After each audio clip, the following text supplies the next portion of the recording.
If you can't hear me, raise your hand and I'll try and speak up.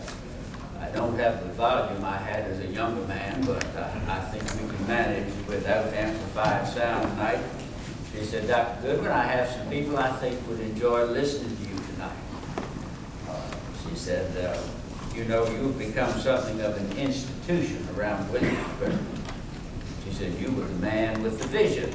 And I said, that's right, I was indeed. But you know, ladies and gentlemen, a magnificent vision and 5 cents to buy you a cup of coffee. Without Mr. and Mrs. John D. Rockefeller and their capacity to share the vision and to finance the vision, that vision would have been nothing more than a pipe dream in the mind of an old small town preacher. Would have come to nothing without their vision and their courage and their involvement over a vast number of years. So I want to make that clear. People sometimes say to me, well, Dr. Goodwin, you sure snagged Mr. Rockefeller. You roped him in real good. And you know, that's just not true. That's just not true. I did nothing more than speak to him gently and quietly of the history of Williamsburg. That's all I did. He was drawn to it, drawn to the idea. It was, in my mind, a magnificent coincidence. We both wanted the same thing. We both wanted to embrace an extraordinary time and place of history and present it as a gift to the American people. I had the idea, he had the means, and the timing was right. And I'll always believe there was a divine hand in that meeting that took place late in 1924. The story begins long ago. I had been born and raised in Virginia during the Reconstruction period of the late 19th century. I was reared on a 600-acre farm in Nelson County. That's west of here, west of Richmond, indeed, in the shadow of the Blue Ridge, and was very blessed to have been provided with some very good education. There were parishioners in our church and family members who determined that I was worthy of some investment of time and money. I was sent to a preparatory school, from there to college, and from that point on to the Virginia Episcopal Theological Seminary in Alexandria, and I stayed long enough to obtain a doctorate in divinity. So I had 3 college degrees at a time when most young Virginia boys of my generation were lucky to complete Latin grammar school. I was assigned to Petersburg in 1894, and then in 1902 I got a curious letter from the bishop of the Episcopal Diocese of Southern Virginia. Bishop Randolph said, Will, I want to send you down to Bruton Parish at Williamsburg and see if you can't straighten out that mess down there. Apparently my predecessor, whom I really never knew, had been an enormously contentious man. I suppose it's safe to mention his name, William Roberts. It's been so long ago, I don't suppose any of you would remember, nor would you be kin to him, which would be an embarrassment. But I'm not speaking ill of the man, truly. I'm just going to tell you what's a fact. In a few short years, he alienated just about everybody in Williamsburg, divided the parish into warring factions, insulted and offended the city fathers, the business leaders, everyone, the college, president, Tyler, the faculty, even the students. One night, some of the college boys crept into his stable behind the Rector on Duke of Gloucester Street, painted his horse green. That's to show their contempt for the man. But I wasn't so quick to say, yes, I'll go to Williamsburg. I was very happy in Petersburg. And as I was pondering whether or not to come, I received in the mail a 20-page handwritten letter from the Reverend Roberts, detailing for me all the unfortunate circumstances of Bruton Parish and Williamsburg, most of which he had caused, and encouraged me not to come. And I got to thinking, you know, this could be the sound of opportunity knocking at my door. If things are so bad at Bruton Parish it can't get any worse, what's going to happen? It's going to get better. And who's going to get the credit? The new man. Yeah. I think rectors will generally tell you it's always easier to follow a disaster than a roaring success. That's just common sense. Just by appearing, things are improving, you see. I said, well, I could go to Bruton Parish in Williamsburg and spread some goodwill and practice some diplomacy and avoid some of the problems that Dr. Roberts had involved himself in, such as fist fighting with his senior ward. Oh, yes, it came down to that. Dr. Roberts and his senior ward, Professor Van Garrett, from the college professor, were engaged in a heated argument one day on Palace Green, an argument that deteriorated finally into a fist fight, and which prompted the bishop to remove him from the community. So if I can avoid fist fights, I'll probably be all right. Took 14 hours to bring 2 wagons from Petersburg to Williamsburg, loaded with my family and all our things, my wife and 3 small children. And we arrived here and got right to work. It was a curious little community. At first blush, not notably different from any other little farm village that you might find in the various counties of Virginia. But if you looked a little bit carefully, beyond the peeling paint and the sagging walls, you could see some beautiful architecture. Obviously, 18th century, some of it. Which prompted me to ask questions and then subsequently to undertake study of the history appertaining to Williamsburg. And I was fascinated to determine that Williamsburg was the center of probably 150 years of extraordinary history. And I read and studied, and then I'd take long walks around this quiet little community. No electricity, no indoor plumbing, no paved streets, just a quiet little community of badly deteriorated homes and very charming people. My favorite time, and still is, was twilight, especially in springtime, May and June, honeysuckle and magnolia orange tree. I love to walk around at twilight and even at nighttime under the stars. And I'd often wind up out at the old estate along the edge of the city, Bassett Hall, and sit under that huge tree there at the back, and I would communicate with the ghosts of Williamsburg. Oh, I believe in ghosts now. I don't mean the kind that fly about in bed sheets, but the ghosts of history, the spirits that speak to us when we read widely and ponder deeply the lessons of history. And as I communicated with those ghosts, I got this inspired thought of a restored Williamsburg. How wonderful it would be to take the city back to its glory days of the 18th century and to focus particularly on an extraordinary time on the cusp of revolution when the intellectuals of the revolution, the Virginians, gathered here to put in writing the ideas destined to become the foundation of our constitutional republic. Mr. Rockefeller particularly loved that notion. You know, Mr. Rockefeller is quite fascinated with our Constitution and its history. Those thoughts came to me in 1903, and there wasn't a thing in the world I could do about it. There was no money nor opportunity to pursue it in any way, but the idea persisted for a period of many years. We got busy with the church. The church was in bad shape. You know, they had done what they called a restoration in the early 19th century, and it was a disaster. They destroyed so much of the natural beauty of the church, turned things all around, made it smaller. And then it was deteriorated, the foundation was crumbling, and the weight of the roof was causing the walls to bow out, and so something had to be done.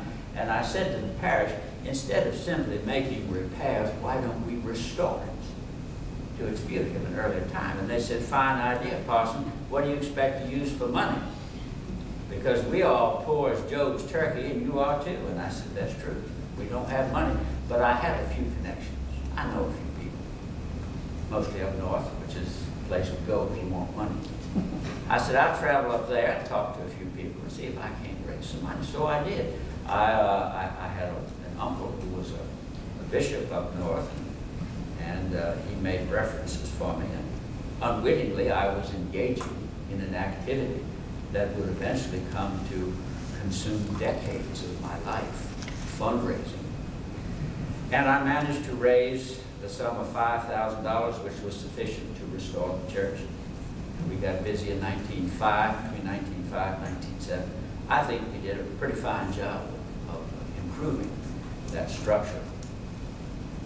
The finished product was there for the big celebration of 1907 over Jamestown, the tricentennial. The celebration itself was on the island. The Jamestown Exposition was in Norfolk, which meant that there was traffic back and forth right through Williamsburg, of course. There we were, very proud of our newly restored church. We had a celebration. We dedicated the church after its restoration. And we had the audacity to invite the King of England, who graciously declined, Edward VII. But he sent us a lovely gift, a gold-tooled, leather-bound Bible, which incidentally is present in the church even as we speak. And the Bible was brought to us by his emissary, the Lord Bishop of London. Significant because in colonial times it was the Bishop of London who was the Bishop of Virginia. And we had some other dignitaries and a big celebration, and my oldest daughter, Ellen, wanted so much to be involved, and finally I said, all right, well, you can take the bishop's coat and hold it for me. So she practiced for days. May I take your coat, my lord? May I take your coat, my lord? May I take your coat, my lord? And the day came, and she strode behind him into the front pew and said, oh, my lord, you haven't got a coat.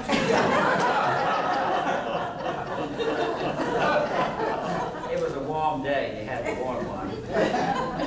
The Bishop of London quickly perceived that she was about to become very upset. And so he removed the gold chain from his neck that had a beautiful jewel cross on it. He said, here, my dear, you may carry my cross. Set it down. He was a lovely man. Let me see, Whittington Ingram was his name, and my daughter and he corresponded for several decades until his death. In 1909, I had an invitation I could not refuse. I was given an opportunity for advancement professionally. They offered me the position of rector of St. Paul's Parish in Rochester, New York. And I left my native Virginia. We all traveled up yonder, and I was gone 13 years. It was a very busy time for me, a time of great challenge. I involved myself in so many things, in so many ways. Buried my wife, unfortunately, at the age of 46 in 1915. My elderly widowed mother came to run my household for me. I had 3 teenagers at home at the time. In 1917, my mother passed away, my 2 daughters got married, and my boy entered boarding school, Episcopal High in Alexandria. I found myself alone for the first time in my life. Shortly thereafter, I met a woman whom I subsequently would marry, and she would be my second wife, and returned to Virginia in 1922. A new wife and a new family, 2 small boys. I had grown a little weary of life up north. I had a chance to come back here and work for the college, and I still had it in my head, this business of restoring. I just couldn't get rid of it, and I guess that helped to draw me back here. Newly appointed president of the college, J.A.C. Chandler, said, Goodwin, you're the man I need.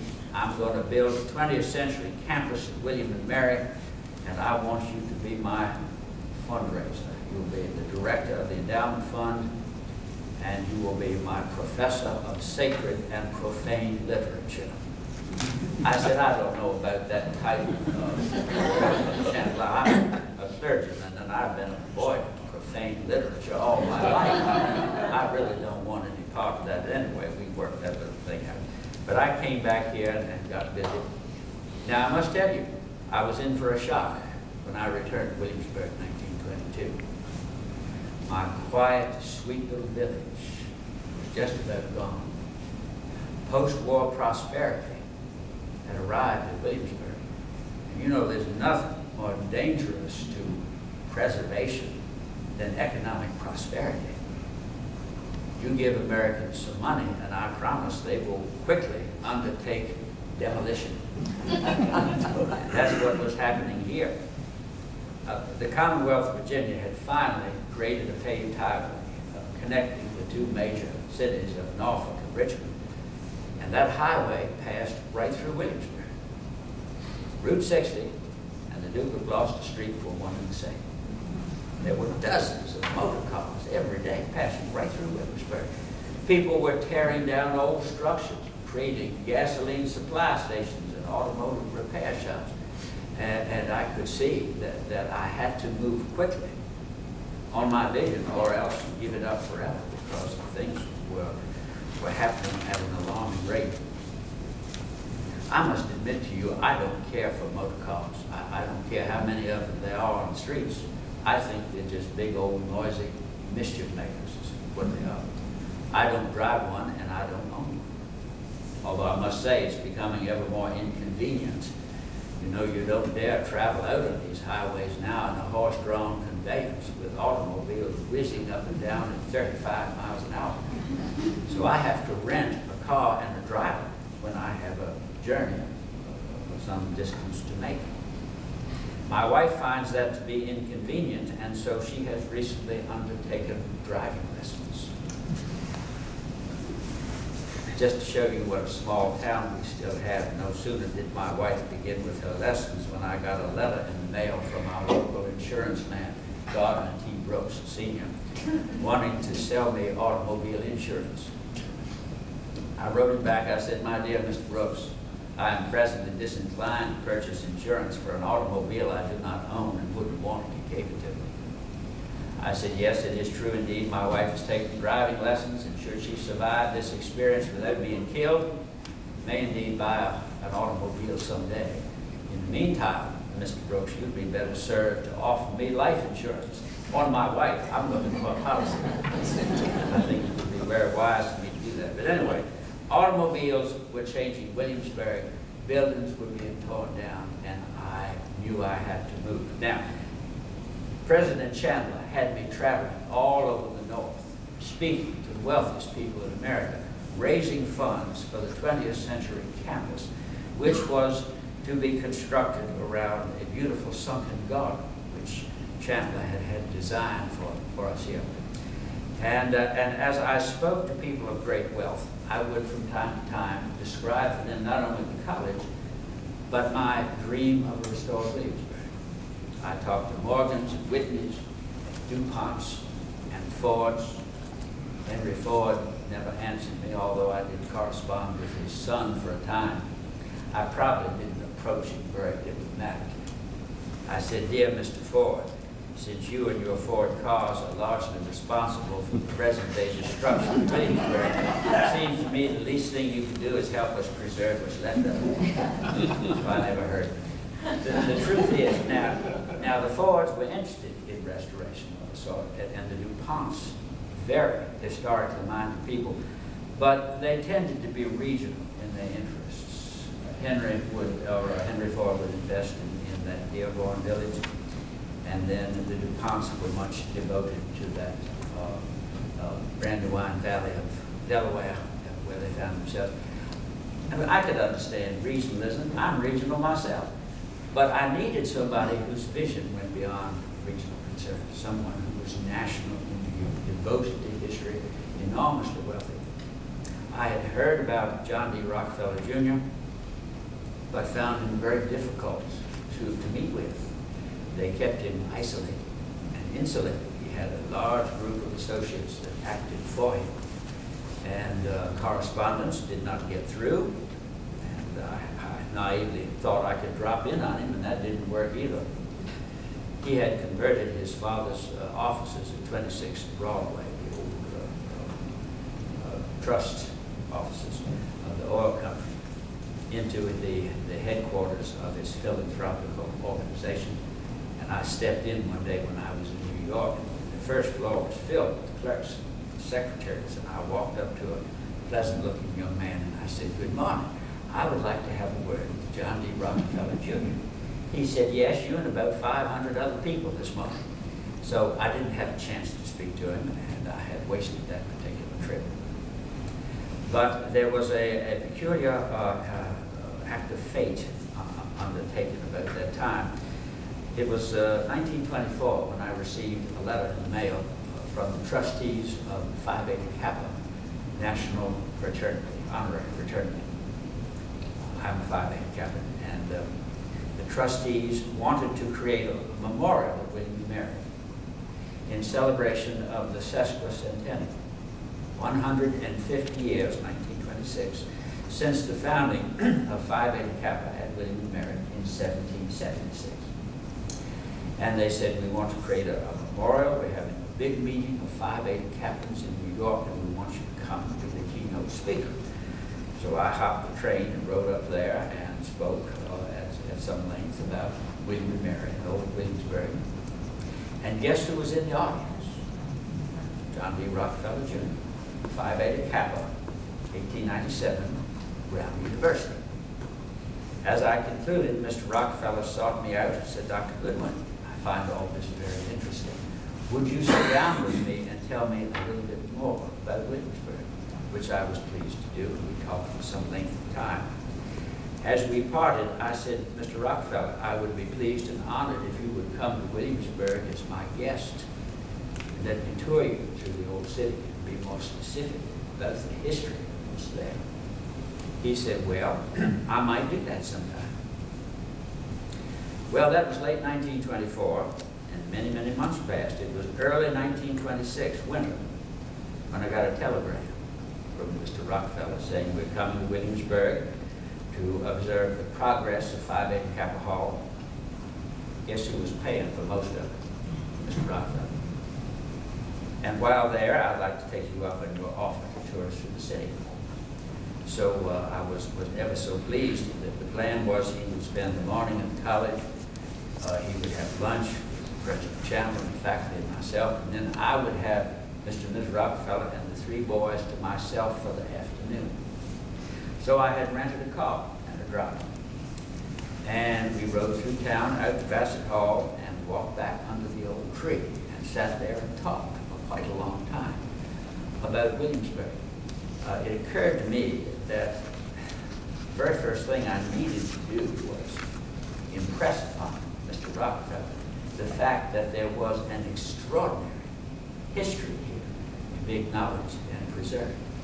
And so I told him how Williamsburg got started. I told him about the Indian massacre of 1622 that brought about the loss of nearly one-third the Colonials in this area as the Indians spread out and destroyed the settlements all along the James.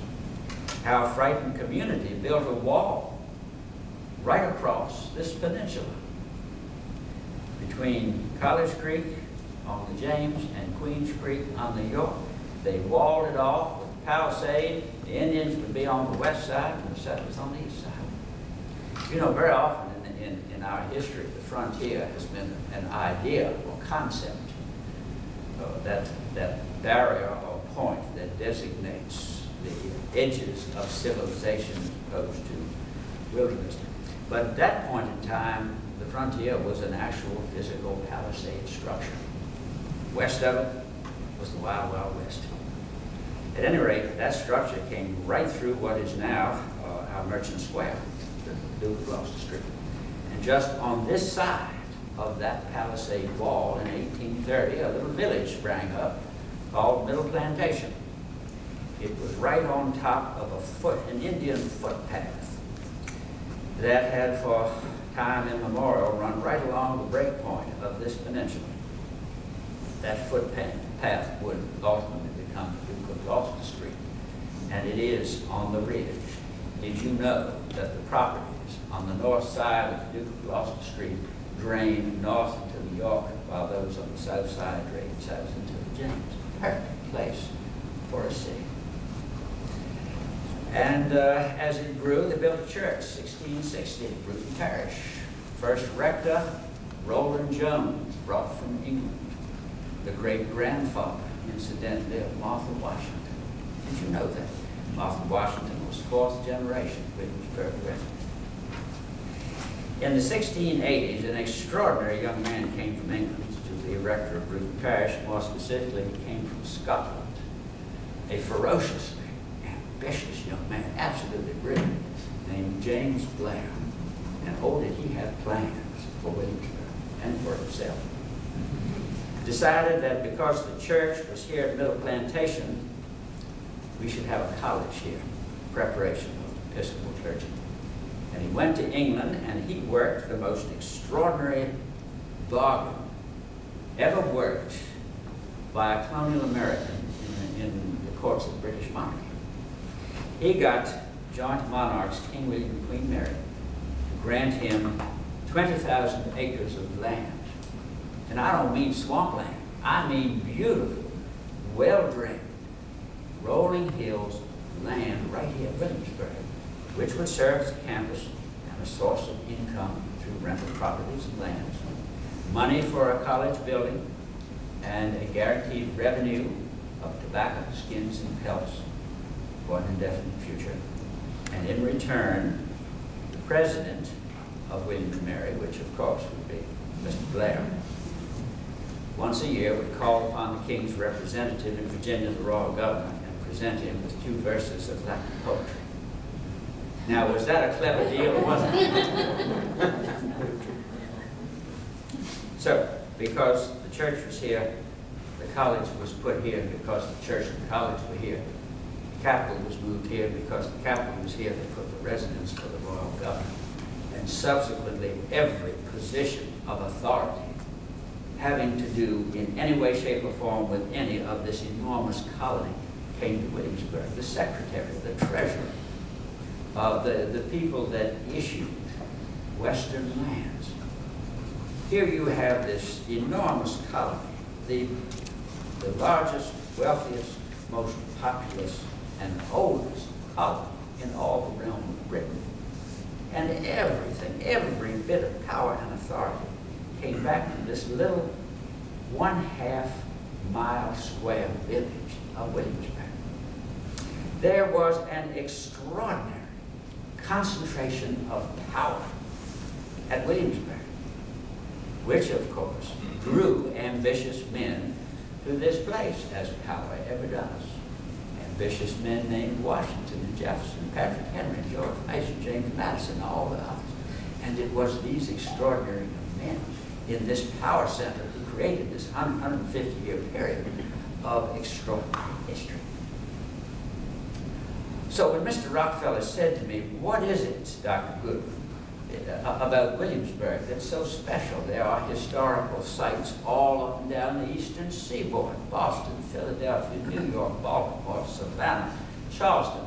I said, the special thing, Mr. Rockefeller, about Williamsburg is its compact nature. Yes, there are historical sites in Philadelphia, spread all over the place. What are you going to do, restore the whole city? No, you can't do that. But look at Williamsburg, 1 mile long, less than a half mile wide, and everything conveniently located within those confines. It is possible to restore it all and capture everything. He liked that idea.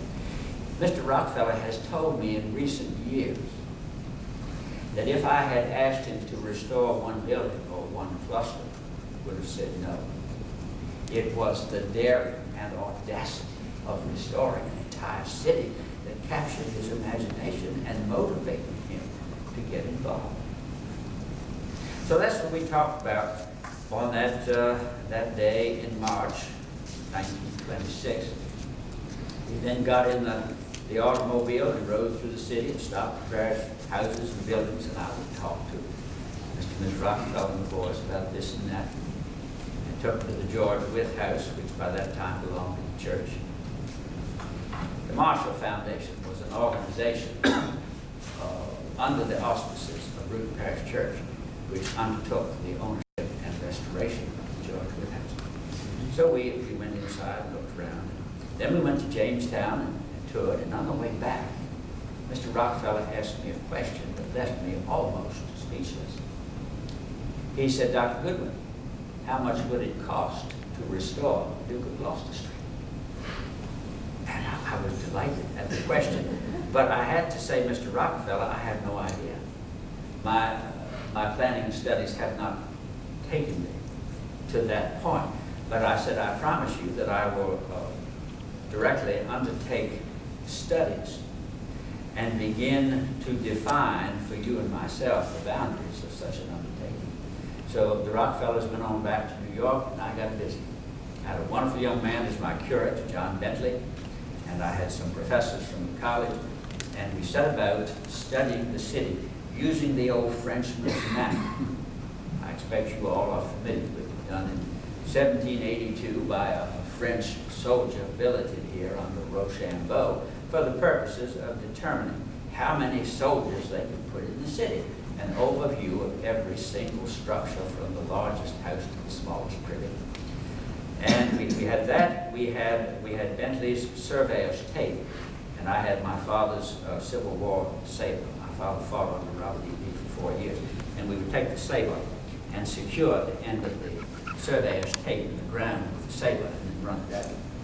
We undertook our studies by lantern light, naively thinking that by doing all this in the middle of the night, no one would know. That lasted about 3 days. You can't keep anything quiet in Williamsburg. We were trying to determine where the footings and foundations of the old buildings might lay, because there were, well, I can tell you precisely 470 19th century and early 20th century buildings placed on, over, completely, partially all these foundations. So we were beginning to layer surveys and maps of the old city.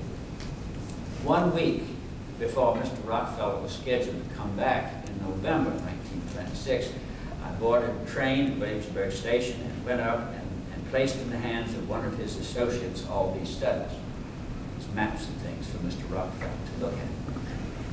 The man in question to whom I gave these things was Colonel Arthur Woods.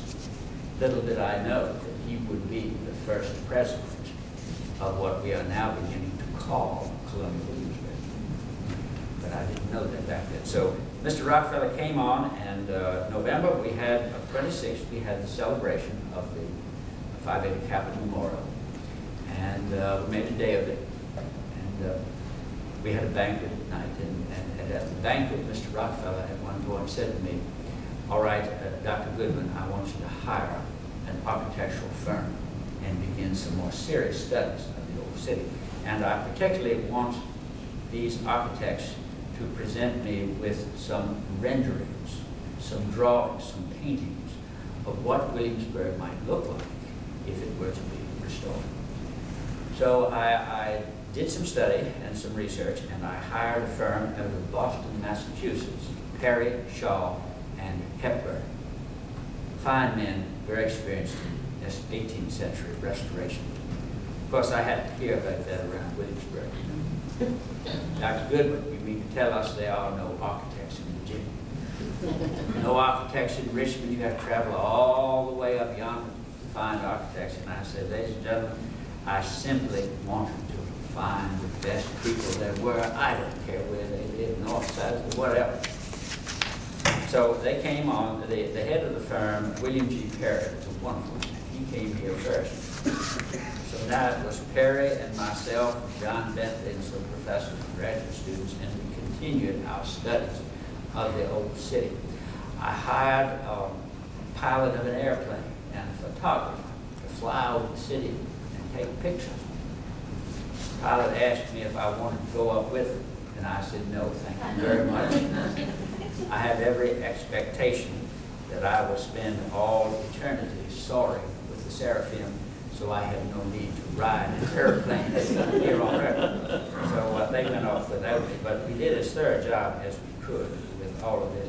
And we set everything up in the George Wythe house. Now, these renderings were large. We used poster paper, in some cases 9 feet high and very wide. And William G. Perry, who was a wonderful artist, did watercolor renderings of what areas of the town would look like. For example, he did this beautiful rendering of the area of the Power magazine. Where you see the old magazine, one of our oldest structures, beautifully restored, grass and trees around it. Now, in reality, and of course, Mr. Rockefeller came to town and he would look at the renderings, and then he'd say, well, now let's go look at what it appears to be now. And of course, you'd see something very different. You stand in Duke of Gloucester Street facing the old magazine, you couldn't even see it. The Baptists had built a big square top church right in front of it, eclipsing the old magazine. Dr. Bell had built a hospital on one piece of that land. And some fellow built this automobile repair shop of corrugated iron, the ugliest thing you ever saw. Called it the Toot and Come In. But so obviously what we had to do was acquire all this property. We had to acquire it and knock everything down and open it up and redo the whole area. What do you think it would take to motivate the Baptists to sell us their church? What? A lot of money. A lot of money, or more specifically, new and better churches. New and better churches. So we built the Baptist church, and later on we built the Methodist church. We built a lot of churches around here. We did extraordinary things, ladies and gentlemen, to clear out the town and to bring this restoration to pass. But at any rate, the Rockefellers were arriving in May of 27. That was what we were preparing for, with all these renderings and maps and studies. And the whole building was filled with these things. So they were coming up from his father's home on the east coast of Florida, headed back to New York. They spent 3 days and were delighted with all the information we had gathered at the George Wythe House. And at the end of the weekend, Mr. Rockefeller said, all right, Dr. Goodwin, it's now time to have a big meeting of the minds. I want all of your people and my people to get together in New York, and perhaps we will hammer out a plan for restoring the city. It was to be at the Vanderbilt Hotel in November 1927. So Perry and I and my secretary, Elizabeth Hay, and others, we gathered everything we could and went up to New York, arrived in the hotel with all kinds of things, including bundles of these wrapped up artistic renderings, some of them 9 feet high, and couldn't get them in the elevator. William Parish says, well, don't bend them. And I said, well, William, how are we going to get them in here if we don't bend them? He said, well, you all stay right here. And he ran down the stairs to the service area, the parking area of the hotel, and took the elevator down, and then ran back up the steps, and we got somebody who worked for the hotel to open the doors with the key. And then he stepped onto the elevator car and flipped open the escape hatch. And we fed these scrolled renderings up into the elevator shaft and then down through the escape hatch. And he said, I'm going to ride her up to the 9th floor. So he rode on top of it up to the 9th floor. The suite of rooms Mr. Rockefeller had rented, occasionally were on the 10th floor. So we fed these things up the same way we had fed them in down below. So it was really quite something to get up there. But at any rate, we spread everything out across this suite of rooms. All of Mr. Rockefeller's brilliant and talented businessmen and so forth from his foundation were there, and our people. And across that weekend, we did create a plan for restoring the city. And we argued, debated, and we worked day and night, and food was brought up to us. But we came up with a plan. And at the end of the weekend, Mr. Rockefeller said, all right, Dr. Goodwin, go back to Williamsburg and buy everything, every piece of land, house, structure, whatever, within the 300-acre Colonial city that you get your hands on. So I came back late at night by train, and my friend, lawyer Vernon Getty, who had been helping me thus far with some purchases, because I had begun discreetly purchasing since 1926. Ludlow Paradise House was the first purchase. And so he came in his automobile and picked me up, and I said, Vernon, you best clear your desk, brother. You haven't seen anything yet. We are going to buy up the town. That began a very busy time. William G. Perry, Thomas Shaw, and Andrew Hepburn established permanent office here, 1928 to 1934, office, and they would go and come, and each lending his particular talent to the restoration process. I don't know how much time I have to tell you stories. I was warned by Miss Hibbett's not the way you all have. I have finished my time to tell you one quick story about Thomas Shaw. You know, President J.A.C. Chandler was a human dynamite of a personality.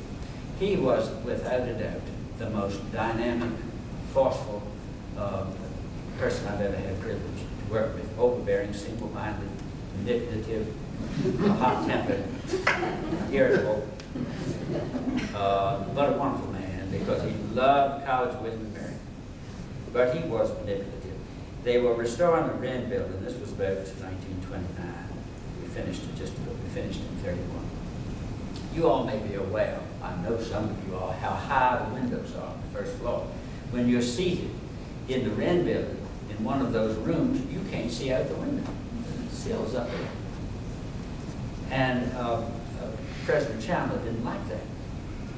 He wanted the windows lowered. And so he approached Thomas Shaw and said, I want to put the windows in lower. Thomas Shaw said, President Chandler, it's very clear where the windows need to be. The location of the brick courses are very precise. So many brick courses and then the window sill. And Chandler leaned into it and he said, now, Mr. Shaw, what's a couple of brick courses between friends? It didn't work. It didn't work. There was no way in the world Thomas Shaw would sacrifice or compromise his integrity as an architect and make the change that couldn't be justified to start. And I thought that was a story that reveals a little bit about my dear friend, President Chandler. At any rate, 1934, things were taking shape. Duke of Gloucester looked very good. We had a reconstructed Capitol. We had the Raleigh reconstructed. We had the Governor's Palace, the college building. And we said, it's time to announce our presence to the world that we're here. We want visitors to come in large numbers. So we had a big celebration, and we invited the President of the United States, and he consented to come. Franklin Delano Roosevelt rode here in his Packard touring car and led the parade from the Capitol to the Wren, where we had our celebration. President Roosevelt gave one of his wonderful and inspiring speeches, which I know you all are familiar with. The weekend went very well, and as we concluded, I said to the mayor of Williamsburg, Channing Hall, I said, Channing, we had a wonderful weekend, didn't we? Everything went well. He said, well, nearly everything. He said, now there was one little incident. A certain congressman, having traveled down from Washington, D.C. to listen to the president, while standing in Wren Yard, had his pocket picked. And I said, well, now he knows how it feels, doesn't he? You know, it's so easy to pick on politicians. We just can't resist it, can we? Oh, and then I got myself in trouble on Sunday morning. I had been so busy with the weekend that I had given but scant attention to my service on Sunday morning. So I threw something quickly together and put it aside.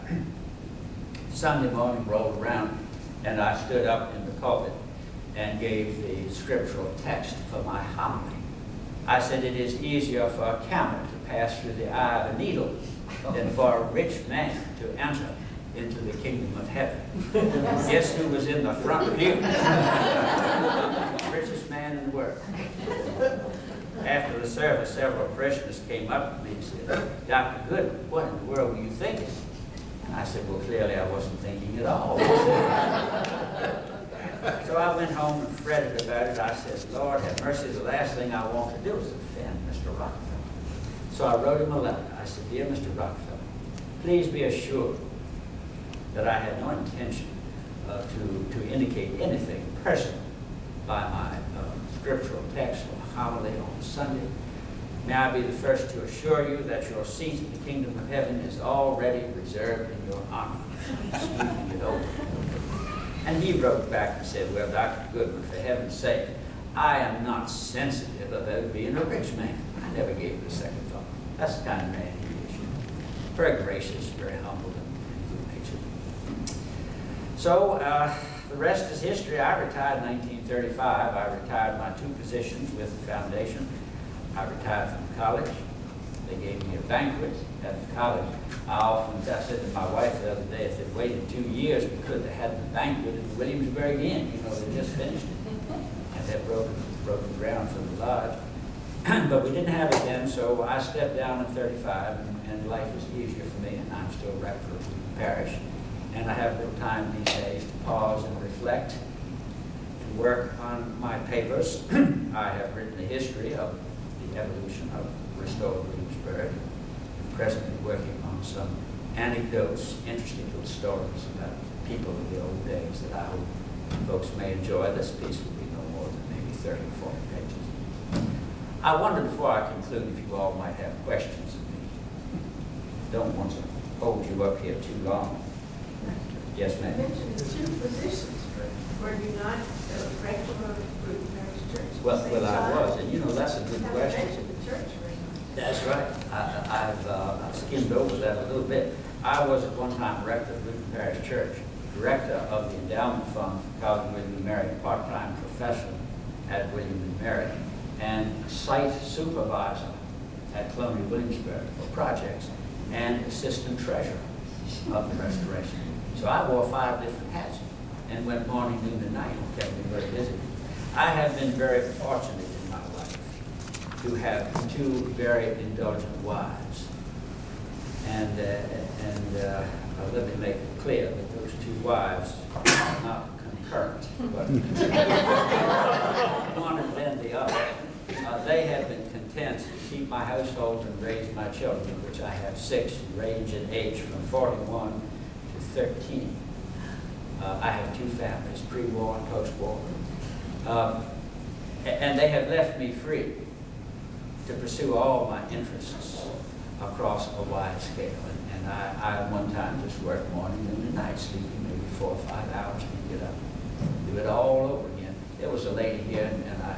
Oh, when did the Rockefellers buy Bassett Hall, or have they, in this time period, bought Bassett Hall? Yes, she asked when the Rockefellers purchased Bassett Hall, 1930. Well, actually, Mr. Rockefeller's money purchased it in 1928 from the Smith sisters. And we were simply going to be one of our restored buildings. We were, in fact, in the process of restoring it when we had some damage by fire in 1930. The Smith sisters were moved temporarily to a little cottage, and they liked it so well, they said they wanted to stay there and didn't want to live in the big house, which opened the way for Mr. Rockefeller to move in. So at that point, he bought it from the foundation, so the poor man paid for his house twice. And restored it from 1931 to 1936, and then moved in late last year. So the Rockefellers are now apparently going to be coming fall and spring, for maybe 3 or 4 weeks each time. And that's going to be lovely to have them here, lovely to have Mr. Rockefeller's attention on Williamsburg. Nowadays, of course, it is not of great significance to me how involved he is, but there was a time when I wished I had greater access to Mr. Rockefeller during the unfolding years of the restoration. We had Mr. Rockefeller in New York, and we had our presidents, Colonel Woods, in New York, and I was down here with all the headaches, and I needed somebody to help me sort out the arguments and the wrangling. And it was such a wonderful day for me when Vice President Kenneth Chorley moved here in 1931. See, they all loved New York. They considered it a hardship assignment to be sent to Williamsburg. But Kenneth Chorley consented to bring his family here. He was a brilliant man, a wonderful coordinator, a wonderful businessman, and he took an enormous burden off my shoulders, settling and resolving things that I couldn't seem to resolve, so that was a good time. Yes, ma'am. What was the percentage of homes that were purchased right away versus others that were purchased later? Well, began 1926 with purchasing. After that critical meeting late in 1927, the purchasing increased dramatically in 1928. There were more than 100 original structures, of which it appears we will have preserved perhaps 90, perhaps 88. Some were not salvageable. There are 470 structures which we have removed. We either knocked them down on the spot and picked them up and carried them on. If you'd come here in 1931, you'd found the city mostly empty. 90, 95 houses or whatever in the process of being examined and restored, everything else empty. Archaeologists roaming around, digging in the ground to locate the old foundation. Of course, that's 1931 now. We're looking good now. We're taking shape real well. But we are a long way from reconstructing the 340. That is our objective, to reconstruct. But it will be maybe 88 original, 340 reconstructed that we will someday have. Yes, ma'am. What is the membership at Bruton Parish Church? Oh, the membership now, I guess we're probably 500, 600 about now. Yes, ma'am. And your magnificent renderings, where did they go? Well, they've gone into the archives. So they're not on view anywhere. They're not on view.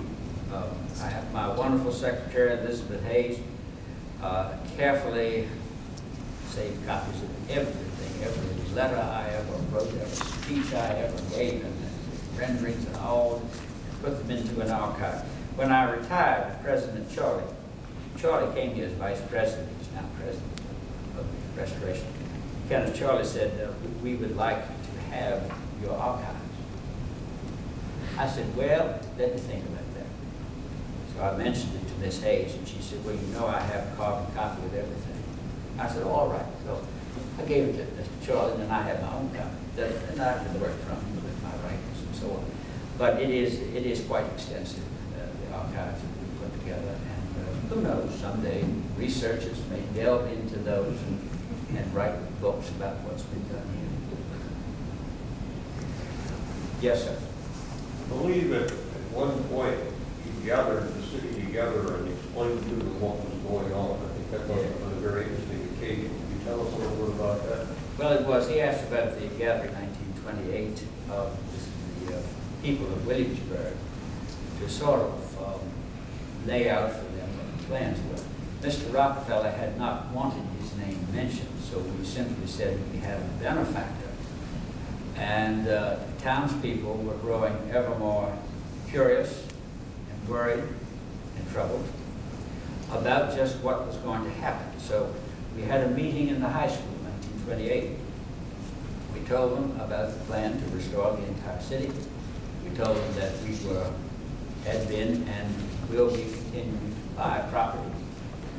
And we told them that the benefactor was Mr. John D. Rockefeller, Jr.